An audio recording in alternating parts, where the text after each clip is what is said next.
Faith, I want to start with you because I was sincerely rooting for you because of your messaging of like just not wanting to struggle anymore. It just resonated so deeply.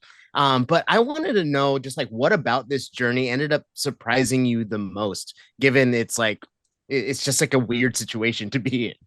I think what surprised me the most is like I've never been out of the country. I'd never done any of this.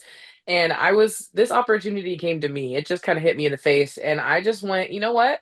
Life is so short and I'm gonna do this thing. I have this chance and I'm gonna do it. I got my passport. I went to a different country. I did the thing and I did well and I didn't lose myself. I showed up as myself. I didn't do anybody wrong or dirty. And that meant the world to me. That was very important to me. And so I'm changed forever in the best way. I have friends that I'd never have met, an experience that I can't believe I had the chance to experience. And it was amazing. It was the best thing I could have asked for.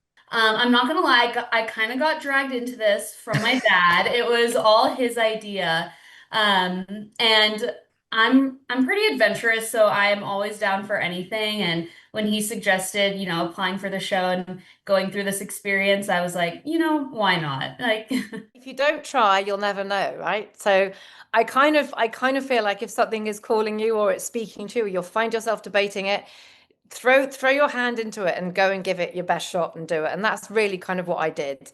I had no expectations of even getting into the game, let alone getting as far as I did. And I guess, what's meant for you comes to you. So if you're still debating it, go and do it. Melissa, during you have a scene where big secret's kind of revealed to you in the iconic marbles game. And I saw your heartstrings kind of rip in that moment. And I just want to know, like, has this game affected the way you trust? Well, I mean, I've always had trust issues. I feel like just like naturally built in. So this didn't really help.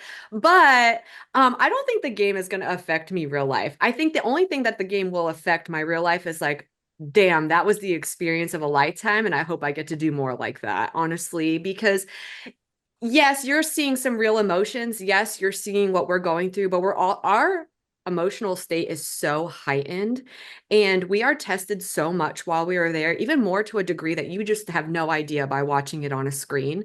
So yeah, I wanted to strangle him and pop his head off when he told me all the things that he told me. But it just people under that kind of pressure do weird things, and that was a weird thing. Yeah, totally. And I was like, as it was happening, I was like, is he really gonna lie to everyone? But that is strategy, right? And so, Claire, I actually kind of want to talk about strategy. I found you to be a very strategic player in these games, just like who you chose to eliminate and those kind of factors. And it made me curious, how much of an expectation did you have about like how you would operate when it came to the strategy, and how well did that hold up when you put those expectations into action? Yeah, so fun fact, I actually had a sister in the game. So Oh, before the game, when I was thinking of strategy, it was mainly just thinking about me and her together. And then she ended up getting eliminated in pentathlon. So I completely had to shift to focus, okay, now I'm by myself. I need to start thinking of a strategy to get me further in the game. I don't have someone as like a safety net of support that I can talk to whenever I want. Um, so my main thing after that was just to try to make connections with as many people as possible. And I really wanted people to trust me. I wanted them to feel comfortable telling me things.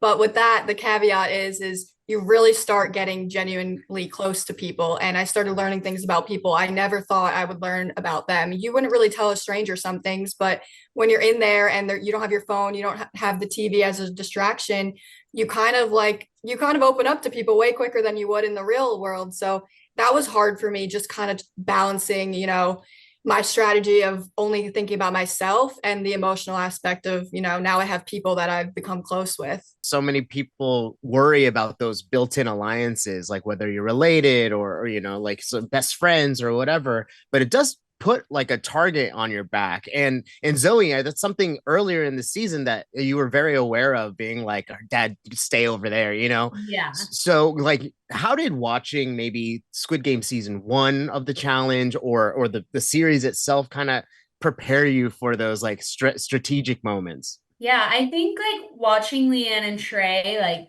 Mm. Leanne was a lot more like calm, cool, and collected than my dad is. Like he's just running around talking to everyone. And there were just times where I had to tell my dad, like, you have to tone it down. Like you're being a lot, you know? But I do think that's part of what made us successful is we were able to help balance each other out. I had no clue how emotional it would get and how worried I would get of my daughter, right? Mm. I instantly became like Papa Bear, right? And wanted the best for your daughter. And I really thought that I would go in and fight for myself kind of thing, but it really did become fight for us. And then at the end it was push Zoe along. Let's go, Zoe. We can do this. How do you regulate kind of the emotions around those conversations? Because it's like, yes, you're being filmed and yes, you're playing a game, but those things feel very, I think you can take those moments very personally. So how do you kind of find that balance of like, okay, this is just a game versus what you're actually feeling? Yeah, that was really tough because obviously when you talk about your life experiences in there and you're there for that reason, like your heart is aching because you want to be with that person that's not well, you're worrying about that person that's not well. But I guess in kind of the work that I do anyway, which is supporting women and women's health, is that if you don't share your story or you don't share your truth, you can't help other people. And so, you know, sharing Rupert's story and being his biggest advocate right now when he's so little is all we can hold on to help the charity kind of, you know, elevate its presence and its awareness and help other people with the condition. And I will always check with him. I know he's only 9, but I will always say, is it all right if, you know, mummy does this or she does that to talk about your condition? And he's like, yeah, otherwise we can't help other people. So I feel like that then has a ripple effect on him, that if I show up for myself and for others, that I can instill those things in my family and my kids as well. It's essentially a prison. There's not like daylight, there's no clocks. I'm wondering how you guys kept your semblance of time and what it felt like to be stuck in the dorms for so long. You have no idea how long things take, right? You just and you think I mean, like my daughter yelled at me because I'm like, yeah, I think it's like 5 o'clock at night. And she goes, Dad, it's like midnight. I have no concept. Right. And so you don't. And so that's awkward. And so when you get sleep, you could be exhausted by just being emotionally exhausted. Right. Or you could be exhausted because you've been up until 1 a.m. You don't know. You just don't know. And so that was weird. Because I'm a mom, I'm a busy mom. I have 3 kids. For me, it felt like a little bit of a holiday. So, because I wasn't having to cook, I wasn't having to clean, I wasn't having to put people to bed and pick people up from here and there. So I kind of saw it as a really nice opportunity to be told when I was going to bed, to be told when I was having my meals. It's like you just never know really what's going on. It's like a constant time warp, like this black hole of you wake, you eat, you go through the motions, but you just never really know. You're constantly on too. You know, at least I felt like I tried to be as strategic as I could the whole time I was there. I feel like we were barely sleeping. We're being fed, but very little food. And you're not sharp like you would normally be. You know, I remember them reading the rules to one of the games and I sat there like this. I could not keep my eyes open. I couldn't keep my eyes open. I think that part is very important. You really don't have any downtime to kind of take a step back and, you know, kind of reflect on the day. You're always just, at least for me, I was always just so stressed out the entire time. Like even when I laid down to sleep, I was, especially after Mingle, I was dreaming about Mingle the entire time. I was thinking about numbers, running to a room, and I was like, okay, I do not need to be having these dreams.